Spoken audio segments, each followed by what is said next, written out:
Hi there, welcome to another episode of Canada's Movie and TV Hosers. I'm one of the hosts, Gregory Barrett, and this is my lovely wife, Christine. And this here is Fluffy Kitty. She's our resident guest star. She likes to sit down and rest while we're recording an episode. She seems to like it. Yeah. Are you enjoying it, dear? Yeah, Having her here? She thinks we're talking about her the whole time. Maybe. Oh Maybe well. we are. If we got a lot of cat lovers out there, let us know what you think, or if she doesn't want to be here, then I don't know. So this is a show where we talk about all the things we love in fandom: movies, trailers, streaming, TV shows, books, comic books, audiobooks, pretty much whatever we want. We're going to talk about those things. We're going to do a little bit of a news at the beginning. It's more of a new thing that we're doing, a new segment. We're going to review some trailers, and then we're going to review some content that we've watched over the past week. And then we do comments at the end if there is any. And then I leave our contact information at the end, which is always in the description down below if you need it anytime. Also, there's chapters in the episode. So if you go down to the description and we're doing a spoiler section, you don't want to hear it, you can just cut to the next one. And then always come back later on after you've already seen it, so you don't have to worry about the spoilers. So this episode, we're going to start off, we're doing a new segment that we're going to do every month. Okay. We're going to do our 2 picks for each month. Now, obviously, we're already into January. It's currently January 15th, so we're about halfway through. So some of the movies we've already seen, but we'll do this at the beginning and end of every month. What we want to do is we want to pick which movie that's coming out, that's going to be coming out in wide release, which do we think will make the most money, and then which do we think we will enjoy the most. Okay.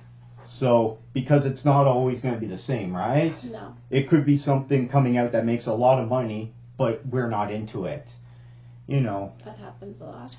I don't know, because maybe you are, maybe you're not excited for the next Transformers movie. I don't know, and but maybe it makes the most money. I don't know. Going to see, for sure. Okay, so for January wide releases, we got a few picks here. We got Megan. What's next? We got Women Talking. A Man Called Otto. That's the Tom Hanks one. Actually, I don't think we should worry about Women Talking because it hasn't even come out here. So I hear it's doing good. Plane with Gerard Butler and Mike Coulter. I saw that and I already reviewed it. Is this something you're probably going to see? No. I didn't think so. The Devil Conspiracy is a thriller coming out. Actually, it's already supposed to be out. I think that's an international film. I don't think we're getting that. That's my mistake. Missing is coming out for this weekend. So is The Sun, but that's in limited release. And what else do we got? There should be one more that's coming out. Fear, another horror movie. Oh, goodness. So essentially we got Megan, A Man Called Otto, Fear, Missing. Those are pretty much your big 4 choices there.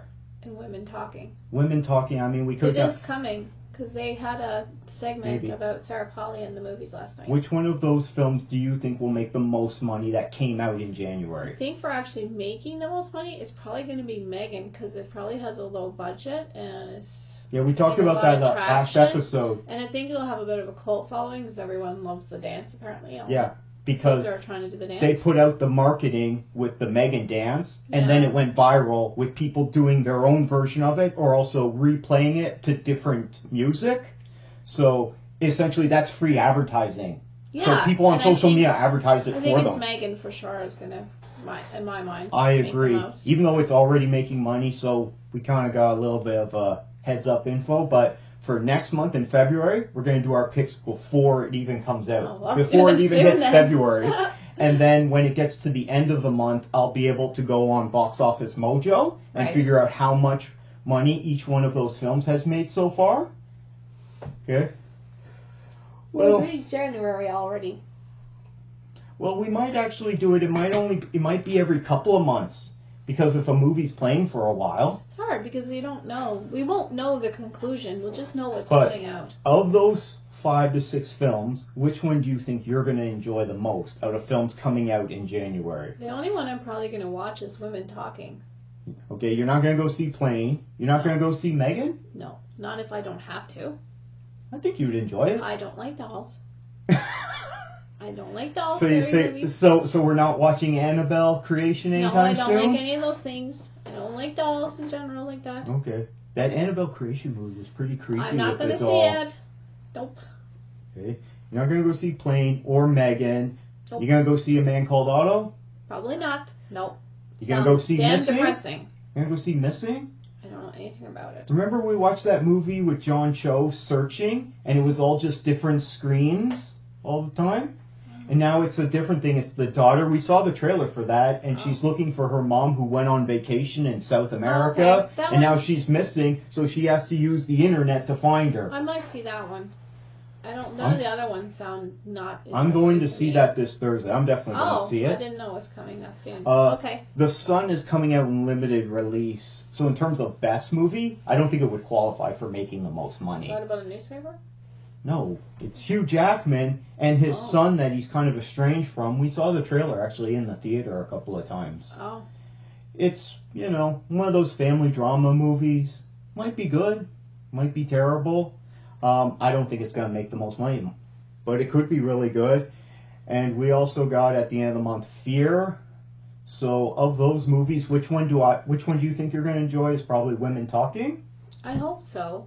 As long Yeah. as the women get along. But we don't women know. Don't get along. We don't know. That's the interesting thing about this. If they can make the trailer look really good, and if we say, yeah, this is going to make the most money, and this one looks like it's probably going to have the best story that I'm going to enjoy the most, that speaks to me or to you the most, but you could go into those things and be completely disappointed. Oh, well, For Sarah instance- Polley put a lot of energy into it, so I trust what she's up to. Well, So Allison Williams put a lot of energy into Megan, and I saw that, and I know I'm in the minority here, but I was disappointed with it. It wasn't very the scary. thing is, it's just I don't like those kind of movies, so I probably won't be seeing any of those horror type movies. I don't like them, so Okay. that's not on my list.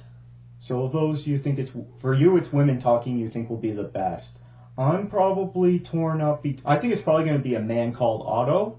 Now, I shouldn't really answer for this month because I just saw that movie. Now, I'm you going saw to half review of it later. these movies. I've seen two of them. I don't Megan- like the sound of A Man Called Otto. It doesn't seem like something I want to see. It sounds really depressing. I don't really think I want to see that. We're going to talk about that in a little bit, not right now. Okay. So we're going to come back to this in February of which one of those movies we thought was the best, and then maybe at the end of February or in March we'll see which one made the most. I'll keep track of it, and we'll see if our think predictions are right. Missing or But I'm Women Talking? thinking Megan is going to make the most money. Oh, I think so too. People are loving it, and you know what? Even just because it didn't work for me doesn't make it bad. Okay, if other people like it and you enjoyed Megan, let us know down in the comments below if you enjoyed it and also why, because I want to hear from everyone whether you liked it or whether you didn't like it and why. And did it scare you? Yeah, exactly. So let us know what you think about that in the comments below. Next, we're going to move on and do a bunch of trailers. So we got a teaser. So we got NBC is bringing back Night Court. Remember that from the 80s? I don't know. Does anyone out there remember Night Court from the Sure. 80s? Let us Everybody know down in the remembers comments it. below. What was the name of the judge character? Harry. Was it? Yeah. Who is the actor that played Harry? don't I know remember his him, name, but I just looked I it can't up. remember They're his all name. dead. John Larroquette Most of is them in are this dead. teaser with... The only two that are still living are Bull and him. And John Larroquette? Yeah, they're all mostly passed away. Yeah, There was the bailiff lady, they're all gone. as well as Bull. There's a lot of deaths in that show. Harry Anderson was Harry. Marky Post was the lawyer that always was fighting against John Larroquette. She's passed. I don't remember the show that much. Charles Robinson was 1984. He was the guy I think that would escort people to and fro. Maybe I don't remember. This They're show all is from passed away. 1984, so I this know. is 38 years old. Old, like Okay. most of them are all passed 30 away. Except for 39 John years old Larroquette. this year. Yeah, and Jeez. the guy that played Bull, he was good comedy. Oh yeah, he was great. Bull, that was Richard Mall. Yeah, he's still living. I don't know if he's part of this or not. He might be in Are you full interested? retirement mode. Okay, but this It's got John Larroquette. I'm probably sure he's not working for the whole thing. He's probably just one been episode. In a lot of things recently. Oh yeah. He keeps on. Do you think he's going to be in this whole series as a regular, or is he just a guest appearance? No, it sounds like it. I don't know. I'll watch an episode, but I'm really not too hopeful because I find a lot of these kind of shows and they redo them and they're just garbage. It's got Melissa Roach in it from Big Bang Theory. Do you like her? Who did she play? She was Wolowitz's girlfriend there. What was her name? The blonde one. Yeah, I don't know. I don't like laugh tracks again. I don't know. I think the time for it is gone, but we'll see, I guess. I'll watch an episode. Bernadette. And see if Bernadette. Bernadette. See if I like it. Because I remembered the song that he sang to her. And he was singing Bernadette to her. Right. If I don't have you, Bernadette. I didn't really watch that show that much, but she was a major character on that show. I am continuing to watch Big Bang Theory. Right. Everyone probably in the world has watched it. But it's, yeah, I don't know. We'll see. I'll watch an episode. If I like it, I'm not too, I don't know, it might not be very good anymore. I'm not sure. If I have time, I might check it out. Probably just because for those two reasons, for Melissa Roach and John Larroquette. It was really both of them were good. The first one in the 80s was really goofy and stuff. I don't know. We'll see. This one's looked to me from the teaser, which is just part of a scene. It looked pretty. It looked pretty much like a sitcom comedy. And John Larroquette's doing his usual yelp that he did back in the day. Well, there was a lot of stuff between him and the female lawyer, and that was the comedy of the day. Mm-hmm. I don't know. We'll see. I'll check out one episode, and if I'm kind of a little bit doubtful. Okay, well, we'll check out the first episode at least. We can check it out together. Yeah. And then decide if we want to keep watching it or not. Now, does anyone out there remember the original Night Court? Or is it just old people like us? Because it was on all the time. I think it still is in syndication on a lot of channels. But if you got remember Night Court, it was on all the time. And whether you liked it or not, let us know. And also, if you're going to check out this new show or not, why or why not, let us know down in the comments below. We'll read those out on the next show. So yeah, we'll check that one out. See, hopefully it's good. Next we saw a trailer. Oh, that was a lot of Netflix stuff. Gunther's Millions is one of the trailers we watched. This looks like a documentary about kind of a Big Brother thing that happened in the 90s with a dog, because all these people had to live with. Yeah, it does. Does this look interesting to you? It does look interesting. It really frustrates me, what really happened. That really frustrates me and makes me angry at the world. This rich dog, so it's this dog that inherits all the money from someone who passed away who's very rich, leaves everything to her dog. There's a lot of celebrities right now that have their animals in their wills and they just haven't passed away at this time. And their animals, it will be the same kind of thing, which I think is so foolish when there's so many. This looks like such a crazy story. I might actually believe it. I'm like, this could be real. I think it is real. That's the thing. It is believable. It's so ridiculous. I'm like, yeah, this has got to be real. It's a documentary, I believe. It does happen. There's lots of celebrities that have their dogs or whatever, parakeets or whatever in their will. We don't know if the show could be a faux documentary. I don't think so. I think it is real. Maybe. That happens all the time. Oprah Winfrey's dogs are going to inherit the world. I saw this and I'm like, this looks ridiculous and crazy. I definitely got to check this out. I hope it's not just so stylized like the Pepsi Jet one. Yeah, that was a letdown. It does seem a bit stylized like that. We'll have to see. It was a letdown. It's like, he's going to get the jet, and then it just kind of, that story just petered out at the end. Yeah, it was so...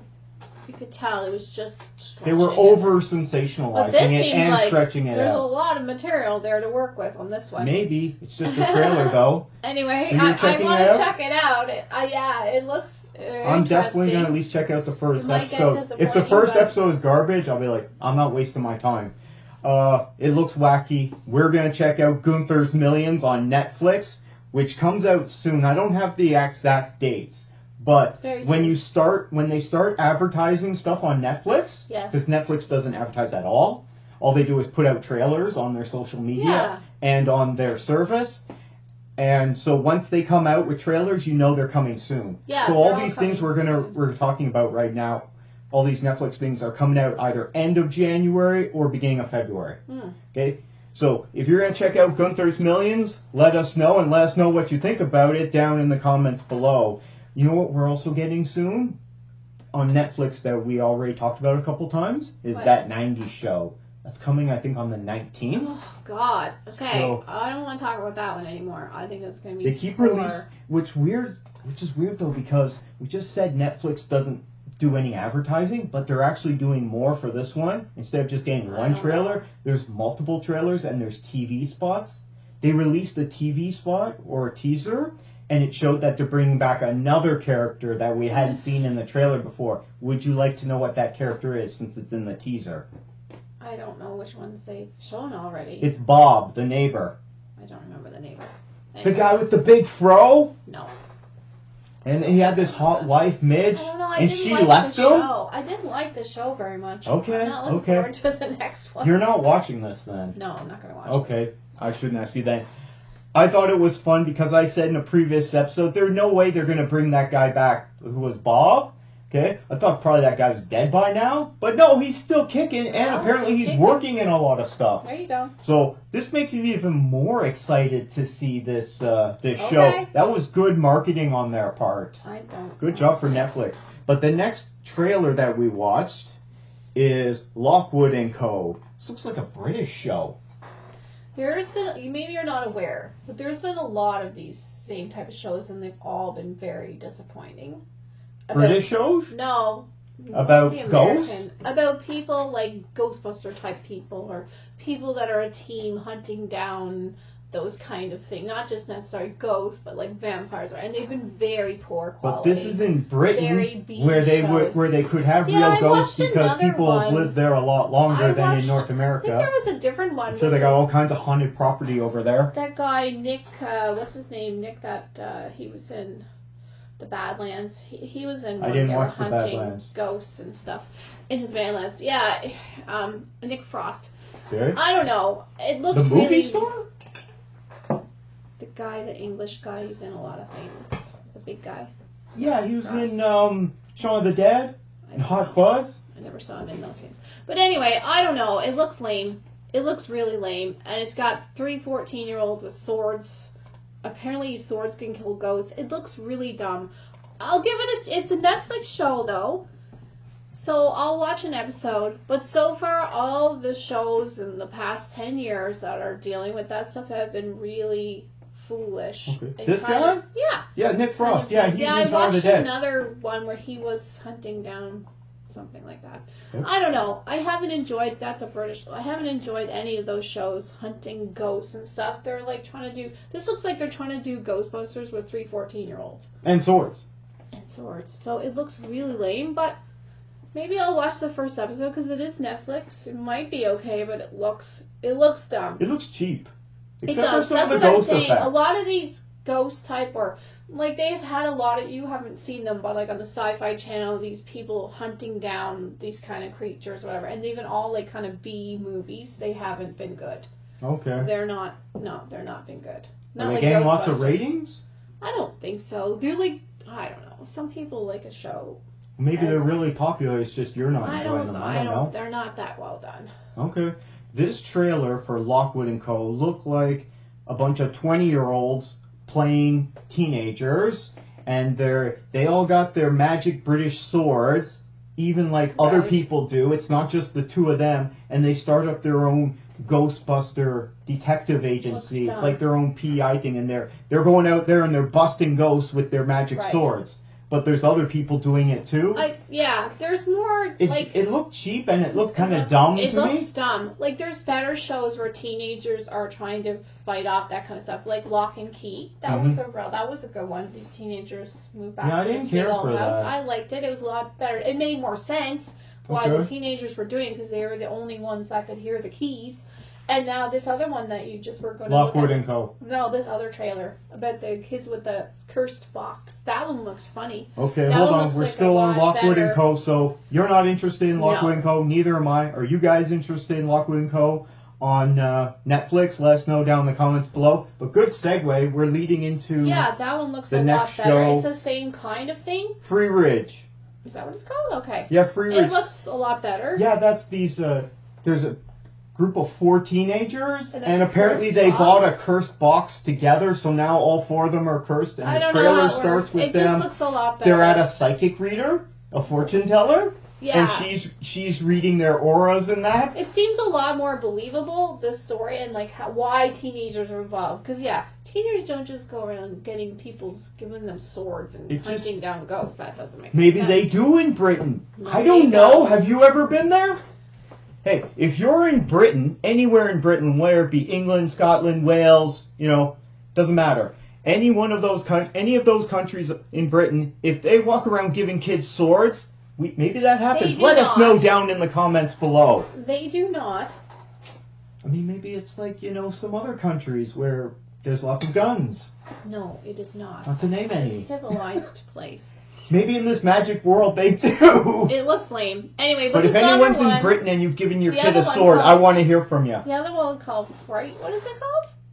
This other one about the box that the kids find. Free Ridge. I think that's the town they live in. Oh, okay. Yeah. Or it's the name of their school. It looks really something. funny and cute, and I think everyone can enjoy it because it is probably for teenagers, but it looks like it's funny for everybody. Yeah. I like it's 2 sisters that are fighting with each other and they really pummel each other. Yeah, it looks really good. And then the dad shows up. He's like, "Don't worry, Principal. I'm gonna hit them so hard." That one, it does look really funny, and I think it looks like a much better show. I definitely will check that one out. That was a funny trailer. I'm gonna check this one out as well. It makes more sense. It's coming, I think, beginning of February. That's when all these things are coming. It looks a lot better. Okay, I'm gonna check this out. Who knows? Maybe Free Ridge will be better than that '90s show. I'm sure it will be. You know what? I doubt it, but I'm looking forward to that '90s show. I don't understand why you like Just that. to bring it back to that. I did not like that show in the first place. Guys, check out the trailer for Free Ridge on YouTube there, and this is coming to Netflix soon. Looks hilarious. Hopefully it looks good. If you guys are looking forward to it, or if you check it out and you enjoy it or not, let us know down in the comments below. Now, we jumped all over the place. Went from Lockwood Cove, Free Ridge. Well, okay, similar. Now there's Pamela, A Love Story. So this is a documentary on Netflix. And this looks like a real documentary because... This doesn't look like a real documentary. It looks like a show done by her. Recently, about herself. As of, it was a year and a half ago, we got on, courtesy of Disney, we got Pam and Tommy. Now, you didn't watch this series. I won't watch that. I watched this series. This is, that wasn't a documentary. That was just their interpretation of events, okay? It's a story based on a true story. It could all be made up. We don't know. It was made up, I think. Well, they used the real things and then the rest they made up everything, okay? It was quite, it was quite funny at times and also very serious at other times. I watched the whole thing, and after watching it, not only did I enjoy it quite a bit, but I had a lot of respect for Pamela Anderson afterwards, and I wasn't the only one that said that. Now, this series was not for everyone, okay? There's a lot of graphic nudity in it, and, there was a lot, especially with the Winter Soldier, Sebastian Stan, in this show, so that might not be for everyone. No, I definitely... It was done in a very funny way. I'll never watch it. And I don't like promoting that, and I don't like promoting her. So you're not going to check out this documentary about her wanting to tell her side of the story? It's another stylized documentary by the same person making it, just like Harry and Meghan. I'll bet. No, thank you. I'll bet when she found out that this Pam and Tommy show, when it was announced that they were making it or that was coming out, she probably is like, I want to do a documentary and tell my side of the story, called up Netflix, pitched it, and it's like, boom, there's your new show. She also just had a show. Because then she's working again and she's making money. She's been working. Oh, she just had a show on the Home and Garden Network about her renovating this house, and I could not watch it. Anyway. I just don't care for her. So you're not going to watch this documentary? I don't care for her getting involved in, like, what she does with animals and stuff like that. I don't think she understands anything. I don't care for her, and I'm not gonna. You can't take her seriously. It's all about her. And I'm just no, thank you. I think women like her are what puts women in the whole world down. Okay.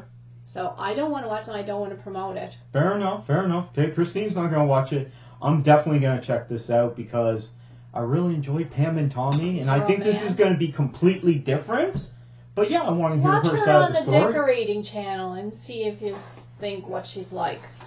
With her last husband that is already gone already. I don't care. That's her life. That's not for me to comment on someone's personal life. It's out there. She made a show about it. Okay. This is her putting it out there again. Right? Yeah. What's wrong with her wanting to tell her side of the story? And she did it it's in not a for me to business say suit. whether she did the right thing or not.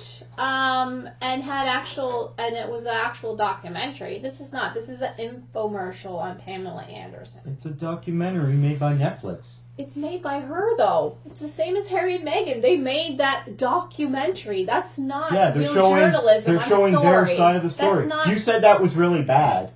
It's not real journalism. It's an infomercial. This is an infomercial about Pamela Anderson. Did they come out with the remaining parts of that Harry and Meghan show? Yes. Yet? And you're not watching them? I won't watch it. I saw. Yeah, and you're not going to read his book either. That just came out. I'm not going to support that. Anyway. This is an infomercial about Pamela Anderson. If you don't I'm going to really check realize out this it or documentary, Pamela Love Story. If you guys are going to check it out, if you have any thoughts on the show, it was on Hulu in the U.S., Pam and Tommy, let us know down in the comments below. I think we have one more trailer. Yeah, True Spirit. This is about a girl who decides that she's going to leave her dad, Cliff Curtis, and go in her pink boat with white and pink sails and sail around the world as the youngest person. And guess what? It's really difficult. What do you think of this? I don't like it. Mm-hmm. I don't like promoting that. What you don't realize is that our government spends millions of dollars rescuing these dinguses who go out in the ocean in tiny boats, and it costs the Canadian taxpayer a whole lot of money to rescue them constantly. They keep on doing that. It costs a lot of countries that. Canada's not the only one. It's us that ends up rescuing them because they come over the Atlantic. Or the Americans too. They also have to do it for free. So do European countries. But it's mostly they don't. The Mediterranean. No, that's not the Atlantic Ocean. I'm sorry. Okay. The British government has. Why are we talking about geopolitical events? Because it's important. Because they're promoting this girl who's in a ridiculously small sailboat and making this like a great story where it's not. That's basically sort of like committing suicide. Okay. And I don't want to promote that, and I don't want to promote more people to get in boats and go in the ocean when they don't know what they're doing. Okay. She's just lucky. She survived. You're really angry about this. Yeah, everyone on this side of the country is. Because we keep on having these dorks who come over from England, think they can sail across the Atlantic in a little dory or something, and then we have to go pluck them out of the ocean, and it costs millions of dollars. Don't they have to do the same over there? People going the other way? They don't go the other way. They don't do that. It's always them coming over. It's always going to the west? No one travels east? No. Not that. No. Well, is it because you lose time going east? It's because people over here have more sense about it. No. You're saying everyone... They get I don't in know these about boats that. from People Europe, have no sense and around they try here. to sail around the world. And the first thing they try is the big old cold Atlantic Ocean. And guess what? It's not fun. Christine's really angry about this show that's coming out on Netflix. It's promoting a young girl who had no business doing what she's doing, and it's saying that it's great. Okay? She's in an incredibly small boat all by herself. And she's just damn lucky that she survived. Doesn't matter if she has dyslexia or not. It's about the ocean and the size of it and the size of the boat. Right? You don't think Cliff Curtis should let his daughter do that? No one should let your daughter do that. That's ridiculous. Okay. And you just saw Cliff Curtis in Avatar 2 recently, which we'll talk about in a bit. Anyway, I'm just out on this Christine's angry about it for her own personal reasons. Me, I'm not going to watch this show because it doesn't look very good. It looks it's a dumb concept, as Christine elaborated on. And, yeah, I don't care about sailing around the world. And you know what? That's boring to watch. It's promoting it in a big way, saying she's a hero. Are you guys looking forward to True Spirit on Netflix? Let us know down in the comments below, or if you enjoyed Christine's rants. Please let us know. Because if you want to see more rants, write in the comments. These are people that don't understand the power of the sea that are doing this. That have never lived on the coast of the Atlantic Ocean. Okay, so Gonna get into our first review now. We're gonna bring it down, unfortunately, because I gotta talk about The Handmaid's Tale, season 4, which I finished watching this week, and I had it. I think I finished it on Wednesday. It was only 10 episodes instead of 13. The last two seasons were 13 episodes, so this one was shorter, which is good. And this one was a lot. This season was a lot more fun to watch. I've talked in the past. Season 1 is about June, which is Elizabeth Moss' character. She's alone and she's learning. She says she's going to survive this, so it's about her learning to survive. And then by the end of the first season, we start seeing that she's finding out that there's inkling of resistance and a rebellion going on. And then season 2 is her trying to get out the whole season, but it's also about her having her new baby that she finds out at the beginning of the season. But by the time she gets to the end of season 2, and it's been out for a while, so of course I'm spoiling this, she doesn't get out at the end of season 2. She chooses to stay in Gilead. Yeah. She gets her friend and her brand new baby. She gets them out, and she chooses to stay so that she can get more people out and continue to fight Gilead and this crazy nut job society. Because they're all religious nuts. It's all based on an interpretation of one of the books of the Bible, or one of the sermons or something.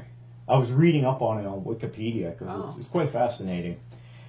So she doesn't get out. Season 3 is about her learning to be a resistance fighter, and she's getting everyone out through this new underground railroad because she's teamed up with Commander Lawrence, played by Bradley Whitford.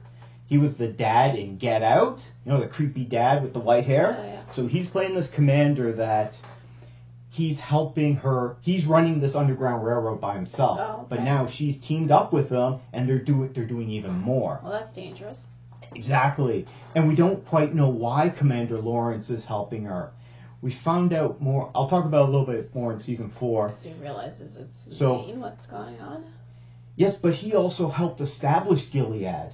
Apparently, his contributions to this country are significant, and what I think we're finding out now in season 4 is he didn't create the doctrine and all these ceremonies that they have to do all these weird ceremonies all the time. Right, yeah. And they're really creepy and dark and sometimes hard to watch. He's a general, okay? So he's like one of the best generals in the country. So when they need battle plans, because they're constantly at war. And who are they fighting? Just the civil unrest? They're still fighting pockets of a rebellion within the United States, because we find out this more in season 4. Okay. So a couple of like big centers are still being controlled by the American government. Like New York? No, they've taken over all the East. It's Chicago. The East? They took over the East? Yeah, they started in the East with Washington, D.C., and then they took Boston and New York and everything. Really? That doesn't. I always think it would start there. Because this is the second American Revolution Civil War, sorry. Not revolution, a civil war. So it's the second civil war that's going on, and Gilead is one of the sides. They've taken over, but the American government is still fighting in Chicago and LA. So they keep having to fight. And also, every country hates them and has put these massive embargoes on them. And what's the thing that we're always doing to Putin these days there with sanctions? Okay? So they put massive sanctions on this new country of Gilead, so they can't trade at all. So they're very much closed off from the rest of the world. Everything they have to make it themselves, which a lot of things come from other parts of the world, right? Yeah. So if you can't trade with anyone else and you want, say you want watermelons, you got to grow them yourself. Because you can't get them from anywhere else in the world. But they're not in the South. They're only in, up in New York and Boston and stuff? No, they've taken over the whole country, but it started in the East. And they've taken over the whole country, except these couple of pockets at season 4. Well, I guess she has an explanation for that, because you would think... But I think in season 3, it was more of an East-West divide. They don't really tell us much about the war, because each season you're finding out more and more about this world. It just gets bigger. So it's usually north-south. So in season 3, she's still a handmaid, but she's living with Commander Lawrence, but he doesn't do any of those ceremonies with her. Not interested. Okay? He's helping her. And so she's learning to work with him and also become a resistance fighter, learn how to escape, but not for her. She's getting other people out. Right. And how to run a network. Where are they all going? they're going to Canada. That's the fun thing. Canada is the same paradise in this dystopian world. So whereas Gilead is a dystopia, Canada is the utopia in contrast. Build a giant wall between us? No, but I would. they haven't really shown us much of the border. No, they have shown us one of the exchange bridges, and so it might be the bridges might be destroyed for all we know, or they might just be barricaded off. Ways to get, you just gotta walk. They might just be barricaded off. Okay, a lot of ways you can get here. Yeah, you know, if you're walking across from the ocean. North Dakota in the woods to go to Alberta or Saskatchewan. What was I saying? Okay. So she becomes a resistance fighter in season 3, and then at the end of season 3, she gets all these kids out of Gilead. Okay. She gets like 88 kids out of Gilead and a couple of handmaids, including her friend Rita from the first house she was in. Is the population of the United States a lot less than it was before this? Well, the thing about this dystopian world is that the birth rate's going down in every part of the world. So population's going down everywhere. Oh, okay. But in Gilead, they claim to be the only country where their birth rate is going up. Well, because 88 kids out of the state and is not that big of a number, I guess, is what I'm thinking. This is huge. This is huge. Oh. Because there's no children. Okay. So that's why this is huge. And if the population is going down everywhere, Canada still looks pretty much the same, how it does, you know, now. And whatever year these season 4 was. Probably got to read the book.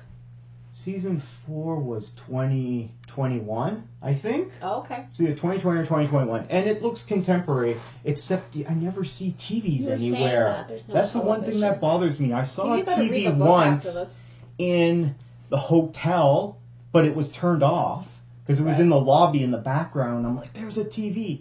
But there's no television, which makes no sense to me. But they do have smartphones, so people in Canada, they have regular phones. But in Gilead, they don't. Because they kind of shun technology in a way. I don't quite get it. That's one of the things that bothers me about the show. Now, season 4 is all about, if she's become a resistance fighter before, season 4 is all about vengeance. Okay? Because they start season 4 and all of them are escaped. It's her and like 6 or 7 other handmaids. I think 6 handmaids, and they've all escaped.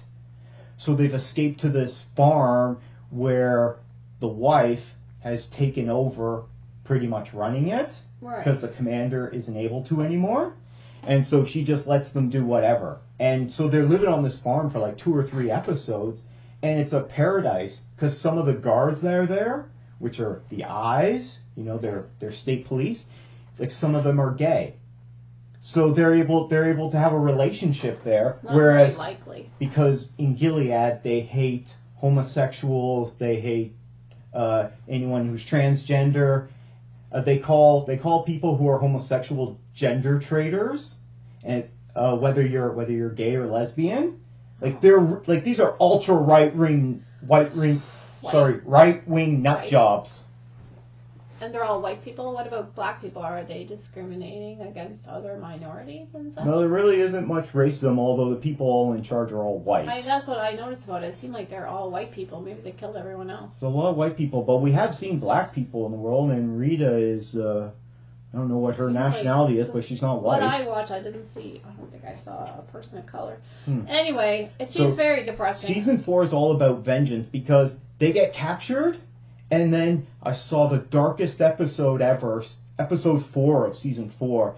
She's getting tortured for the whole hour. Oh God! I don't but then as soon as that's over with, she escapes like 5 minutes later. Okay, it doesn't even take that long. Their first opportunity, they all escape again. And I think I'm gonna have to get you the book. But in this case, this episode is about vengeance because there's a lot of characters dying, unfortunately, on her side, but there's a lot of other characters dying on the other side. And at the end of the at the end of the season, she gets some righteous vengeance on one of the main villains Do you want to know who dies at the end of season 4? No, don't tell people, because no one will watch it now. I don't want to watch it This anyway. is season 4. I'm not even caught up yet. Well, because the season 5 has just come out. I don't want to watch Spoilers for Handmaid's Tale, because I've been spoiling other things. I mean, it's a couple years old now. At the end of season 4, June and a lot of the people that also escaped, the people that are still alive, they get vengeance on Commander Waterford. Fred Waterford. Okay. She gets Commander Nick, who is the driver, to help her, as well as Commander Lawrence, and then they drop him off out in the woods on the border, and they just beat the crap out of him with their bare fists until he's dead. And then he gets strung up on the wall. I don't want to watch any of that. But it was righteous vengeance. He deserved it. I don't. Well, that's. I know. I I'm out told you, on this this. is a I don't dark want to show. watch this. I'm going to get you the book, because obviously But things this that don't make show sense, too. is so well made. That's why I'm always confusing it with an HBO show. If you're able to stomach these things, check out The Handmaid's Tale. We got it on Crave. I think it's on Prime now here as well, because it's really popular. And there's another season that's coming. It's supposed to be the final season. Maybe season 6, or maybe they're going to do season 7. I don't know. But I'm getting caught up. I'm going to watch season 5 for next weekend, hopefully for next episode. And then I'm going to report on that, because it's so good. Well, don't spoil season 5, because that's the thing. It came out in September. I know, but people are trying to watch it, because they're all trying to get through it. As I talked to somebody at Christmas time, they're like, I'm trying to get through it. At this point, you can spoil it. Usually you have to wait 2 weeks, and it's been months. Oh. Well, it sounds like it's something that is really heavy. If you guys are checking out The Handmaid's Tale, even if you've seen up to season 5, which I haven't seen yet, don't spoil anything for me, but what do you guys think of this show? Let us know down in the comments below. If you like it, what do you really like about it? If you're like Christine and you watched it and you didn't like it, let us know what didn't work for you. It's just not for me. Oh, exactly. And I want to hear what other people have to think as well. It's definitely not something I want to watch. It's tough to watch. And that's why I said when I looked it up on Rotten Tomatoes, it has a 63% audience score. I completely believe that, because a lot of people don't want to watch such dark topics. And it's really heavy subject matter. So I don't blame anyone for that at all. Now, that was my review on Handmaid's Tale. Okay. Going to talk about season 5 next. Up to you. Christine finally saw Avatar 2. What did you think? I really liked it. It was long. I'm a bit tired today, because I was there last night. All 3 hours and 15 minutes of it. I didn't drink much before I went to the movie. Yeah, that's the thing. Don't get get a big soda for this. I thought I liked it a lot better than the first one. Mm-hmm. More than the first one. Oh, yeah. Okay. The first one, I don't know. I think the first one, I don't know what score I'd give the first one, an 85. I didn't like a lot of the parts of the first one. Mm-hmm. I don't know. I wasn't into it as much as other people, I guess. I still liked it. But, I don't know. It's a lot of fighting and stuff in that. I don't like fighting and things. Anyway, I found this one was a lot better. I think it was a lot more rounded out. Did you like the effects? Oh, did you see it in 3D? As far as to see it, it is beautiful to watch it. Mm-hmm. You saw it in IMAX 3D? Yeah. That's what I said. That's the best way to see this. Yeah, it was beautiful. I mean, it has some Titanic vibes in it too, which I was surprised no one had said. It also has a lot of Terminator 2 vibes in it too. Yes, I thought more Titanic. Yep, definitely. That's what people are commenting on. They're like, really? The ship? It's a bit Titanic. Underwater? We're going for a swim? Yeah, I liked it a lot. It's sad. It's about a family. It's beautiful. It's, the only thing that I'm a bit off on, a little bit, is the main military character, his real motivation. A bit, and I was a bit off on that in the first one as well. Mm-hmm. That was something I didn't care for all that. The Colonel? Yeah. Why, you didn't like him? Real motivations. Yeah, I'm still not 100% sold on his motivations. Did you get that this was a Loak's movie? This was mostly about Loak? The son? The younger son? It's about a lot of things. Yeah, but he was the main person. I found that the Colonel's motivations are still... I don't want to spoil it, but I still feel like... Basically, there was a rebellion by the creatures before Sully got there. And to say that if they get rid of him, it's all going to end is just silly. And so I found that the motivations were wrong. Okay, the Colonel feels betrayed that Sully has left his platoon to go with the enemy, yes. Well, and he killed him in the last movie. Well, that was... All is fair in love and war. They always say, like, it could have been him or him. Do you think he's just going to walk away from... he killed my human self, I'm good. Could have been him and him. I don't know. I just found that the logic behind that was a bit off. Yeah. I guess we're already kind of spoiling stuff here. Well, no, I'm not going to say anything else. I never have quite understood the Colonel's motivations. Okay. The first one, I guess, the motivation makes a little bit more sense. This one, it doesn't. You didn't like the character's motivations. Fair enough. Enough. But I still liked it a lot. I thought it was nice. It was about family, and it was beautiful, and about helping the Earth. I guess it's anti-soldier, pro. Do you want to spoil one thing and talk about Kiri? No. Okay, so we're not going to spoil that. Now, when I talked about it, I spoiled my favorite joke. Okay? Do you want to talk about that? Because I already spoiled it for people. I don't want to spoil anything. No, let's not spoil anything. Okay. I mean, it's, No. Shows the destruction of man and the blindness of the use of soldiers in the military and stuff like that. We can talk about spoilers. Everything before now was non-spoilers. Now, spoilers, everyone. If you don't want to hear it, just jump to the next chapter, okay? And come back after you see FR2. A lot of people have time to see it because it's a lot of time. That's what I'm saying. Just jump to the next section, and we're going to talk about this in spoilers now. We're not going to go about the whole movie, but a couple of things I really want to talk about. And then just come back after you see it. So... I spoiled my favorite joke, which was when Cliff Curtis, the water chief, comes up, and then his wife, Kate Winslet, comes up, and she's just giving them grief and almost starting a fight with Neytiri. And he's like, "Yeah, man, sorry, my bitch wife. What are you gonna do, right?" That is classic James Cameron.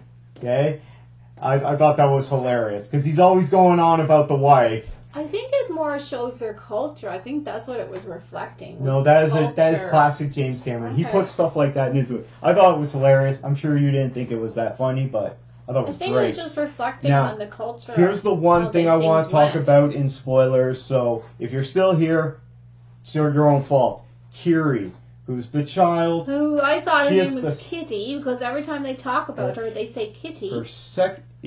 That's what I thought the first time I saw it, but the second time, I'm like, no, it's actually Kiri. It's just their accent. It's their Pandoran accent. Kiri is the second oldest child, okay, because their son is the oldest, and then she is born from Dr. Grace Augustine's avatar.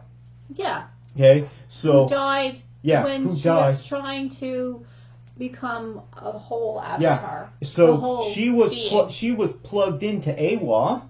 So instead of transferring her consciousness, what she did was she probably took her mind and impregnated the avatar. Something to So that it's an immaculate conception, which they talk about in the first 2 minutes, and then they're like, "We don't talk about it." I'm like, "You kidding me? This is all I would ever talk about." They do mention it once in the movie. The kids mention it when they see They don't want her to be targeted. Her avatar. That's why. They know about it internally, but they don't want her to be targeted. But they keep showing all these weird things with her about how she can talk to Awa. And they don't want the rest of the people to be... They're trying to fit in, and they don't want the rest of the people to be making fun of her, because they already are, and they're saying that she's strange and things like that.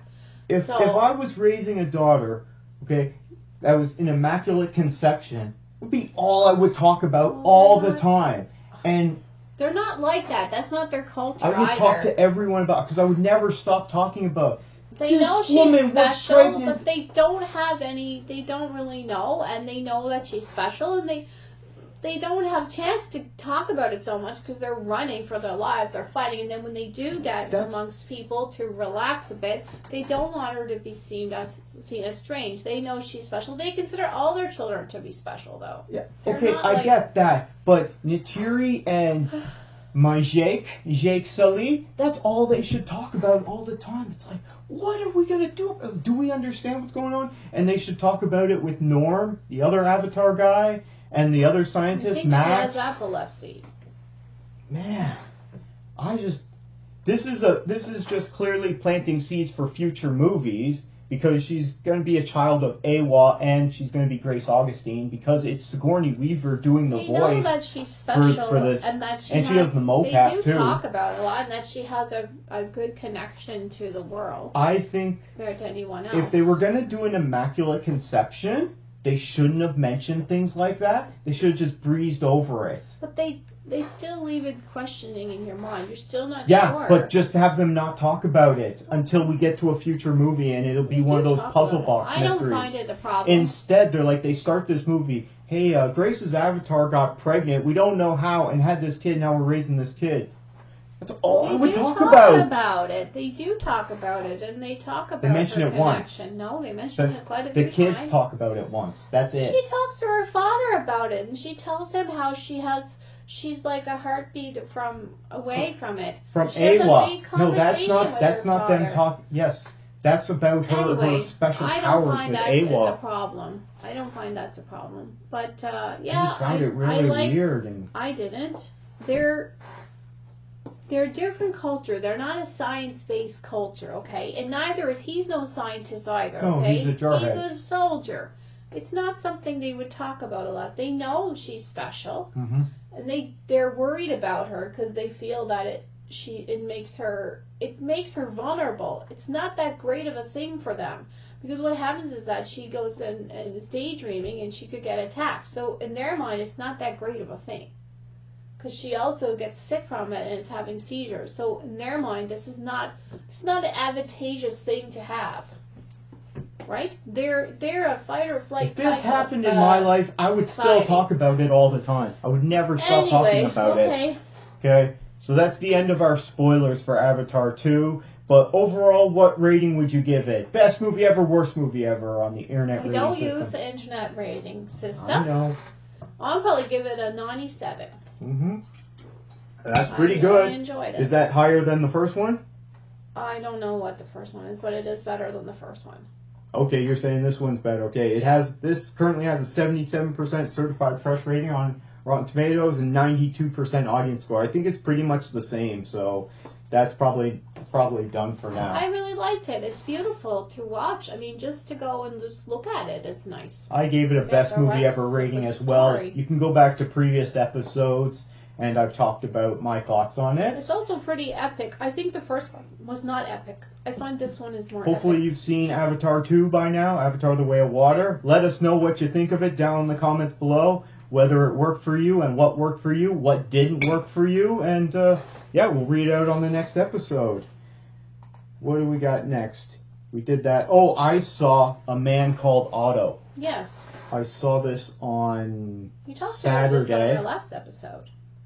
Did I? Yes, because I saw it on Friday. Yeah, you talked Normally about I would go on episode. Saturday. I don't but want we to didn't see have... it after what you said. So I did do some minor spoilers on it, and so minor spoilers for A Man Called Otto, which I also put on my reaction video right out of the theater. I watched the trailers for this. This is from Sony, Columbia Pictures, and the trailers from Sony make it look as if this is a comedy.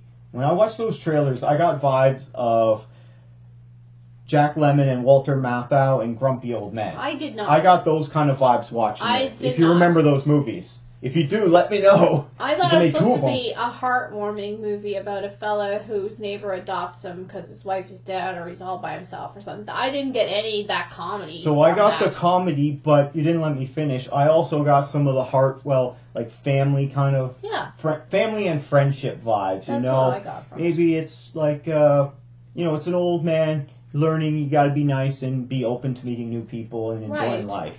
So, I don't know. What's another movie that does that? There's gotta be a whole bunch of them there. I don't know. I'm thinking Nicolas Cage and The Family Man. I don't know. Anyway, it doesn't.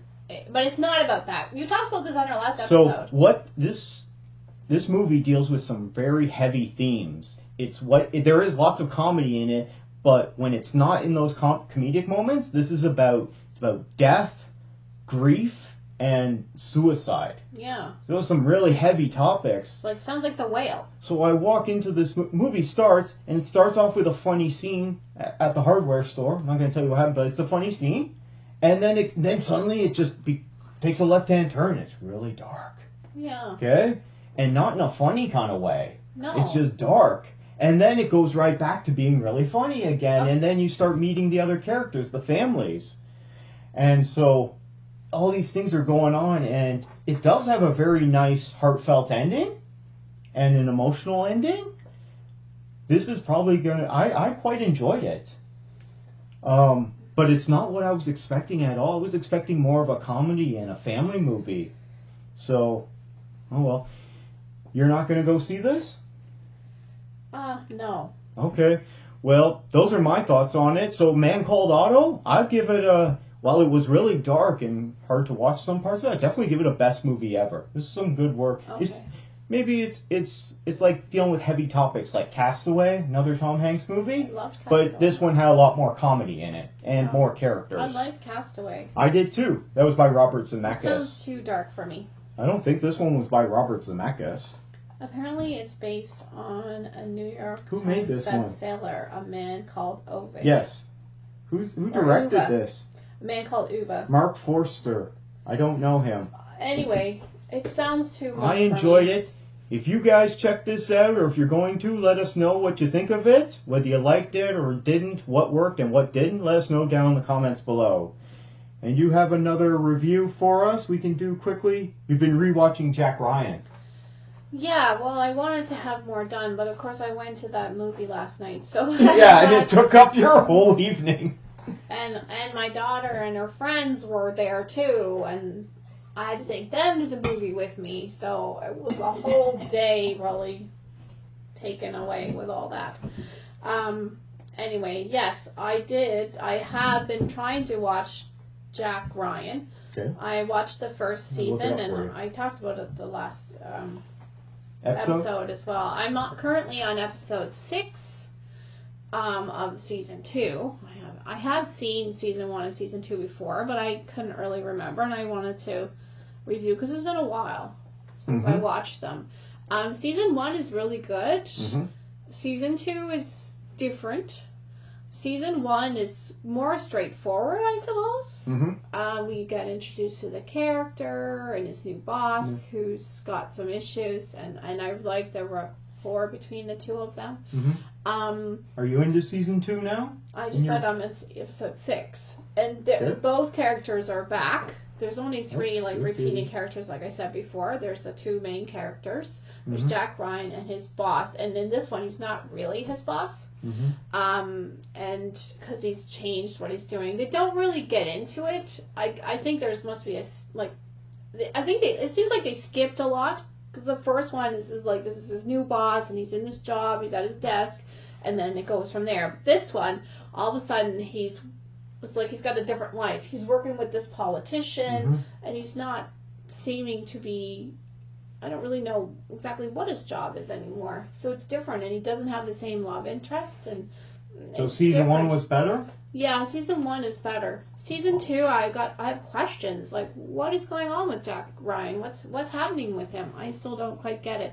He's not acting in character, or is it all puzzle boxes in the show? No, it's just like I don't really get what his job is. You know, he starts working with a politician, and he's down there, and I understand his boss, what happened with him, and why he's where he is. He ends up in Venezuela. Both of them end up in Venezuela. It's about Venezuela. The first one was about more Syria and the Middle East. It had a few countries involved, and this one's all about Venezuela. But I find that Jack Ryan himself, we're not getting as much of his character. We're not seeing as much of him. It's more about the story, and of course, it's a lot about, so far up to this point, just episode 6 in season 2. It's about the many-faced man, you know him from Game of Thrones. From Game of Thrones? Yeah. That's one of their gods. He is the enemy of one of the enemies in this. So it's a lot about him. Okay. I think it's more about him. So he's playing the villain. Yeah, he's a villain. Is he good at that? Oh yeah, he's good. He seems to be pretty good at that in Game of Thrones. He's really good at it in this. So it's kind of taken away from. And his boss has got a heart condition, and we see a lot of it. Well, we're really not seeing a lot about Jack Ryan himself. He's just standing up and chasing people and doing his normal stuff. But I find that something lacking. Also, Alan Hocko is in it from St. John's. He gets to play Coyote, who's one of the extraction type teams, or like team kind of black ops team. He doesn't get to say very much. Maybe they didn't want his accent to come out. He doesn't say very much because he's playing an American like secret ops guy in the jungle. They have him in the jungle in Venezuela. Anyway, it's still good. The story is really and it also has the guy that played Doug in House of Cards. He is their boss now. Doug, his assistant guy? Yeah, he is the boss now in Venezuela. He's in a lot of stuff. Yeah, he's really good. But it's not as good as season 1, but the story is still interesting, and we're trying to figure out it's about, season 1 is all about more terrorism. Season 2 is more personal to Jack Ryan. But I don't find we're seeing that much about him. Do you know where he goes in season 3? No. And you haven't gotten to it yet? No, haven't got there yet. So according to Rotten Tomatoes, season 1 has 75% certified fresh. Season 2 has 67%, so it took a dip. Still fresh, but not as good. And then so far, season 3 has 79%. This is already out, isn't it? It's already and that's done? why I'm trying to get caught up, because I wanted to watch season 3, and then I realized, oh my gosh, what happened? So overall, and I've had to watch it again, right? Overall, it's got a 73% it's still critic a good show. rating and a 74% audience score, so that's still pretty good. The thing is, it's just that Jack Ryan, he's sort of doing things on his own in season 2. He's not really working for the agency. It's a bit confusing himself about who is paying him, if anybody. Okay. Is he just doing... Is he gone rogue? Is this another thing where everyone goes rogue? Because I'm sick of this. A little bit, but it's more we know it's personal to him. Maybe that's why. As to why he's involved. However, we're not seeing that much of him himself. Like we saw his awkwardness, his Boy Scoutness. We saw that in the first season. We're not seeing that in him. Jack Ryan is almost like a spy thriller, but he's not a spy. He's a CIA accountant. He's a financial doctor. Yeah, and we see a lot more of that in season 1. Season 2. Why is he acting like a spy? He could be replaced by anybody almost in season 2. Yeah. Anybody almost could play him.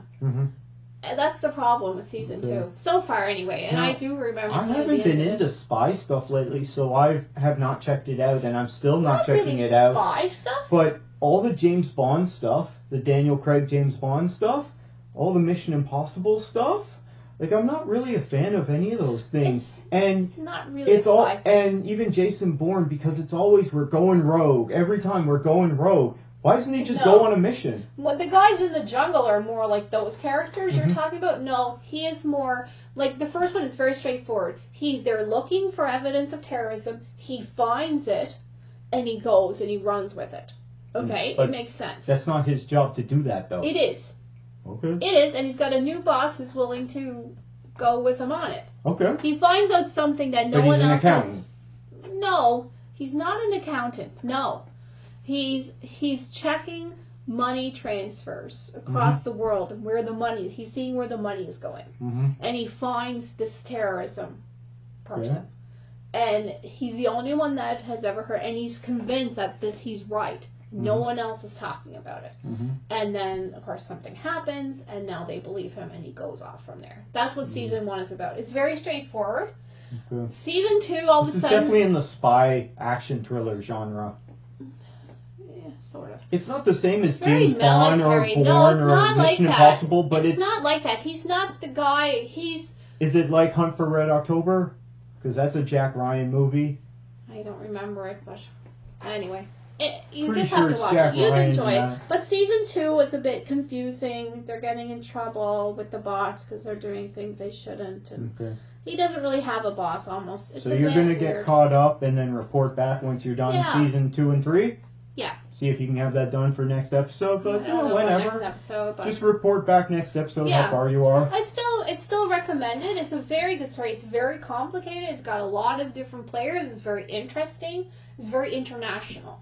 Okay, so you're enjoying it, so you're definitely going to stick to watching season 3. Definitely gonna watch season 3. Because sometimes you could watch a show and first season's great, and then second season's terrible, and you're like, I'm not wasting my time It's not with this. terrible. I just find that they're It's not as good. neglecting their main character a bit. Okay. Yeah. More Straczynski. You like Yeah. Straczynski, He's huh? in it all the time, but he's kind of doing what anybody could. Okay. Yeah. You can put you in Yeah, there. you want Just have some- you chase down You the want bad some guy. uniqueness to your hero, your Yeah, main he character. has a lot of that. Instead of just being generic action Yes, guy. this is the problem. Okay, I Yeah, see what yeah. you're saying, Yeah. but you're sticking with it then. Yeah, it's still Okay. good. It's good. Okay. I still don't think I'm going to check it out. We'll see what happens after you watch season 3.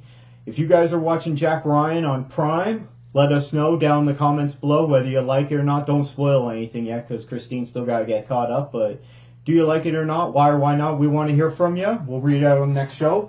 Now, we're going to wrap it up shortly, but I just want to mention one last thing that I've been watching because it came out in November and I missed it, unfortunately. I've been watching Wednesday because everyone's been telling me that this is good except for you. It's adolescent. So I checked out the first episode. I loved it. And now I'm 6 episodes in out of 8. The show is great. Yeah, it's a CW show. It's an adult show for adolescents. It's like definitely a CW show, okay? It's really pretty people playing teenagers, and there's so much drama I amongst don't the like that kids at all. in this school, this Nevermore Academy, and the family, the actual Addams family. You'd think people would want to see them. They're barely in it. They're just guest stars. I know they're not in it very much. They're in 2 episodes so far, and I think that's it because it's not about Morticia or Gomez or No, it's Pugsley. not. It's about her. Okay? It's about her, and she has Thing with her, Yes. the hand. But you do get to see them, so that's fun. And she's, it's a 20-year-old playing a 15-year-old who turns 16 in the season. It's for adolescents, though. If they could have done it so that everyone could enjoy it. It's not. It's for people that are 13. I don't know why you're enjoying I it. disagree. I couldn't I'm take enjoying it, and I've heard from lots of people, and I've watched lots of reviews of people that are around my age, younger and older, and they're loving it. I don't like it at So, all. looks like you're in the minority on I this guess one, because I I am. checked out Wednesday.